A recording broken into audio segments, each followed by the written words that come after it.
عمرك قبل كده دخلت في نقاش وانت متأكد انك صح وطلعت منه وانت متأكد مليون في المية انك صح؟ ده مش لانك كسبت، ولكن لان عقلك بيشتغل بطريقة معينة. في حاجة في علم النفس اسمها الكونفirmation بيز او الانحياز التأكيدي. يعني ايه؟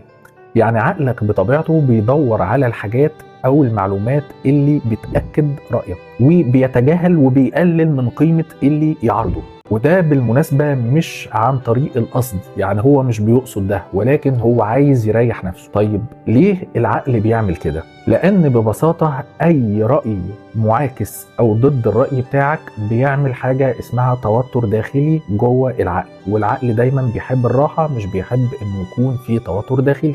فاكرين التنافر المعرفي؟ العقل هنا بيختار الطريق الأسهل، يعني بيصدق اللي بيأيده وبيستبعد اللي بيعارضه. ده بمنتهى البساطة. مثال من الواقع اللي حوالينا دلوقتي، وقت الحروب والصراعات لو انت متحيز لرواية معينة هتتابع مصادر بتأكد الرواية بتاعتك. طيب لو ظهر معلومة عكس اللي انت عاوزها هتعمل ايه وقتها؟ هتقول ده مصدر مش موثوق او حاجة مبالغ فيها، وده حتى قبل ما تقرأ التفاصيل.